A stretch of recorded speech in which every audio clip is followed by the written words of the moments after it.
एग्रीमा salary कति र मेनुमा salary कति घण्टा ड्युटी हुन्छ, मेनुमा कति घण्टा ड्युटी हुन्छ र एग्रीमा कति घण्टा ड्युटी हुन्छ भने अब रिस्कको कुरा गर्नुहुन्छ भने जहाँ रिस्क छ त्यहाँ पैसा छ, त्यो त थाहा नै होला हैन। त्यही भएर so hello guys, welcome back to my new video. I hope सबैजना सन्चै आराम हुनुहुन्छ होला। म पनि सन्चै आरामै छु।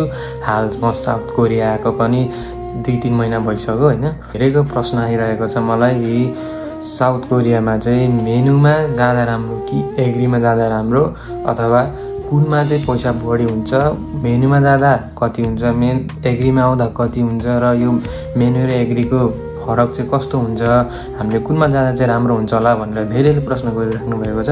त्यही भएर आजको भिडियो चाहिँ मेनुमा जाँदा राम्रो कि एग्रीमा जाँदा राम्रो, मेनु कस्तो हो र एग्रीमा जाँदा कस्तो हुन्छ भनेर म आजको भिडियोमा सम्पूर्ण जानकारीहरू दिन गइरहेको छु। यो भिडियो अन्तिमसम्म नछुटाइकन हेरिदिनु होला। अब मेनु भन्ने बित्तिकै कम्पनीमा भन्ने सबैले बुझ्दा भइहाल्छ। तपाईहरु मेनुमा आउन चाहनुहुन्छ भने चाहिँ सबै कम्पनीहरू हुन्छ, तपाईले कम्पनीभित्र गर्नुपर्ने हुन्छ, बाहिर गर्नुपर्ने हुँदैन। र तपाईले एग्री भन्ने बित्तिकै फार्महुँदी अथवा बाहिर हैन, त्यस्तै गोड्नेहरू, अनि त्यो फिनिल हाउसतिर, अनि बङ्गुर फार्म भनौँ, सुँगुर फार्म, अनि कुखुरा फार्महरूतिर हुन्छ हैन। यो मेनुमा चाहिँ कम्पनीमा गर्नुपर्छ भने तपाईहरुले एग्रीमा भनेको चाहिँ फार्मतिर अथवा बाहिर खेततिर गर्नुपर्ने हुन्छ। अर्को भनेको चाहिँ अब टाइम, अब कति घण्टा ड्युटी हुन्छ, मेनुमा कति घण्टा ड्युटी हुन्छ र एग्रीमा कति घण्टा ड्युटी हुन्छ भन्ने कुरामा भन्न गइरहेको छु। तपाईको मेनुमा र एग्रीमा जम्मा अब हुने भनेको सबैको बेसिक भनेको 8 घण्टा हो। मेनुमा चाहिँ तपाईको 8 घण्टा बेसिक सेलेरी हुन्छ, 8 घण्टा गर्नुपर्ने हुन्छ। त्यो भन्दा बढी गर्यो भने ओटी हुन्छ, त्यसबाट ओटीको फाल्टे पैसा आउँछ। यो चाहिँ मेनुको सबैभन्दा एउटा बेनिफिट हो हैन, यो चाहिँ एउटा फाइदा हो। मेनुमा आउनेहरुलाई यो एकदमै फाइदा हो। ओटी गरेको पैसा डबल हुन्छ हैन। म पनि मेनुमा नै आएको हो। तपाईले एग्रीमा आउनु भएको छ भने चाहिँ तपाईहरुको ओटी हुँदैन। यो चाहिँ अब एग्रीमा आउनेहरुलाई थाहा हुन्छ हैन। अब त्यही भएर यो 8 घण्टा चाहिँ तपाईले गर्नै पर्छ। र कुनै कुनै कम्पनी एग्रीहरुमा चाहिँ कस्तो रहेछ भने 12 घण्टा पनि गर्नुपर्ने हुन्छ, अथवा 9 घण्टा पनि गर्नुपर्ने हुन्छ। यो एग्रीमा हुनेहरुको चाहिँ टाइम फिक्स हुँदैन, तर 8 घण्टा चाहिँ अनिवार्य गर्नुपर्ने हुन्छ। एग्रीमा हुनेले 9 घण्टा पनि 12 घण्टा पनि गर्नुपर्ने हुन्छ, तर एग्रीमा हुनेको ओटी हुँदैन। कुनै कम्पनीले भाग्यवश हैन, कुनै साउ राम्रो भएको कारणले ओटी दिदो रहेछ हैन, कहीँ सुनेको छु। आए जस्तो ओटी दिँदैन एग्रीमा, मेनुमा चाहिँ तपाईहरुको ओटी हुन्छ। त्यही भएर मेनुमा आउँदाखेरि पैसा अलिक धेरै हुने चान्सहरु चाहिँ हुन्छ। र अर्को बिदा, अब महिनाभरि काम त गर्न सकिदैन हामीले, बिदा चाहिँ कुनमा कति हुन्छ भन्ने कुरा हो हैन। तपाईहरु मेनुमा आउनु भएको छ भने शनिबार आइतबार चाहिँ हप्ताको प्रत्येक दिन शनिबार आइतबार चाहिँ बिदा हुन्छ। मेरो पनि 2 दिन बिदा छ। यदि त्यो बिदामा काम गर्नुपर्छ ओटी भने अब ओटीको त पैसा आइहाल्छ, त्यो त फाइदा भएको। तर 2 दिन चाहिँ छुट्टी हुन्छ मेनुमा, त्यो चाहिँ एकदम राम्रो कुरा हो। र यता एग्रीमा चाहिँ छुट्टी हुँदैन, प्रत्येक आइतबार हुन्छ, कुनैमा आइतबार पनि हुँदैन हैन। मेनु एग्रीमा चाहिँ आइतबार छुट्टी हुन्छ प्रत्येक, र कसैको चाहिँ हुँदैन, महिनामा 2 दिन मात्र पनि हुन्छ हैन एग्रीमा। त्यो चाहिँ एकदमै गाह्रो हुन्छ उहाँहरुलाई। एग्रीमा चाहिँ महिनाको 2 दिन मात्र छुट्टी हुन्छ, कसैको आइतबार छुट्टी हुने मैले सुनेको छु हैन। त्यही भएर एग्रीमा चाहिँ एकदम गाह्रो हुन्छ, ओटी पनि हुँदैन हैन।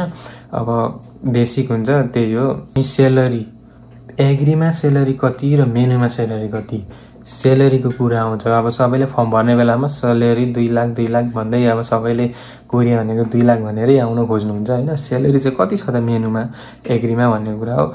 यो चाहिँ अब अहिलेको हिसाबले हेर्दाखेरि लगभग मेनुमा पनि 19-20 लाख यता कोरियन वन, र एग्रीमा पनि 19-20 लाख कोरियन वन लगभग बेसिक यति नै आउँछ हैन।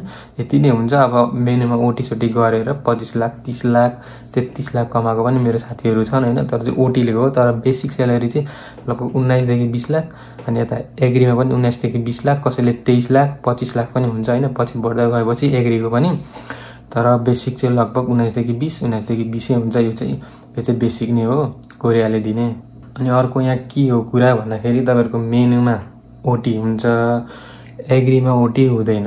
यो चाहिँ प्रष्ट भएर आउनु होला। तपाईले फर्म भर्दै हुनुहुन्छ, कुनमा आउँदा ठीक हुन्छ भनेर सोच्नु भएको होला। तपाईहरु काम गर्न सक्नुहुन्छ सक्नुहुन्न, आफ्नो क्षमता कति छ, कोरिया आएर गर्न सक्नुहुन्छ हुँदैन, ओटी गर्न सक्नुहुन्छ हुँदैन। त्यही भएर ओटी चाहिँ किनमा हुन्छ भन्दाखेरि मेनुमा ओटी हुन्छ। त्यही भएर तपाईले फर्ममा काम गर्न सक्नुहुन्छ, सक्षम हुनुहुन्छ भने मेनुमा आउनु होला हैन। मेनुमा ओटी हुन्छ, एग्रीमा ओटी हुँदैन। र अर्को कुरा रिस्क चाहिँ कुनमा हुन्छ त, अब मेनुमा हुन्छ कि एग्रीमा। तपाईले अब रिस्कको कुरा गर्नुहुन्छ भने जहाँ रिस्क छ त्यहाँ पैसा छ, त्यो त थाहा नै होला होइन। त्यही भएर रिस्क चाहिँ ज्यादा मेनुमा छ, किनकि उहाँ ठुल्ठुलो कम्पनीहरूमा चाहिँ मिसिनहरू हुन्छ, कसैको हात च्यापिने, औँला काटिने, खुट्टा च्यापिने, अनि पुरै गाडीहरू लडेर चाहिँ हान्ने हो त्यस्तोहरू सुन्नुभएको होला। धेरै न्युजहरू आउँछ, नेपालीहरू धेरै मर्नु पनि भएको छ, हातहरू किचेको, हातहरू काटिएको, यस्तो न्युजहरू धेरै आउँछ होइन। त्यही भएर मेनुमा चाहिँ तपाईँहरूले मिसिनहरू ठुल्ठुलो चलाउनु पर्ने हुन्छ, एकदम फलामहरूको काम गर्नुपर्ने हुन्छ। त्यही भएर मेनुमा धेरै रिस्क छ र पैसा पनि छ। त्यही भएर तपाईँहरू रिस्क लिएर आउन चाहनुहुन्छ भने चाहिँ मेनुमा आउनु होला, किनकि यसमा रिस्क पनि धेरै छ, पैसा पनि धेरै छ। र एग्रीमा चाहिँ अब त्यति साह्रो रिस्क हुँदैन, किनकि अब बाहिर काम हुन्छ, अनि गोड्ने काम हुन्छ, स्ट्रबेरी टिप्ने काम हुन्छ, टमाटरहरू टिप्ने काम हुन्छ, गोडजोड गर्ने काम हुन्छ, कुखुरा फार्ममा काम हुन्छ, भङ्गुर फार्ममा काम हुन्छ। त्यही भएर रिस्क कम भनेको चाहिँ तपाईँहरूको एग्रीमा छ। त्यही भएर अब रिस्कको कुरा हो भने चाहिँ मेनुमा चाहिँ रिस्क छ र एग्रीमा चाहिँ रिस्क छैन। केटी मान्छेहरू हुनुहुन्छ, धेरै जस्तो फर्म भर्ने केटीहरू हुनुहुन्छ, दिदीबहिनीहरू, उहाँहरूले चाहिँ एग्रीमा फर्म भर्दा एकदम बेस्ट हुन्छ मलाई चाहिँ जहाँसम्म लाग्छ, किनकि एग्रीमा चाहिँ तपाईँहरूलाई रिस्क हुँदैन। छोरी मान्छेहरूको लागि एग्रीमा चाहिँ एकदम राम्रो हुन्छ जस्तो लाग्छ, किनकि मेनुमा भनेको धेरै गाह्रो हुनसक्छ। त्यही भएर ओटी पनि गर्न नसक्ने कोही कोही हुन्छ होइन। त्यही भएर छोरी मान्छेहरूको लागि बेस्ट भनेको चाहिँ एग्री हो, किनकि त्यहाँ रिस्क पनि कम हुन्छ र स्ट्रबेरी टिप्ने, गोडजोड गर्ने अब छोरी मान्छेको लागि त सजिलै हुन्छ बसेर गर्ने होइन।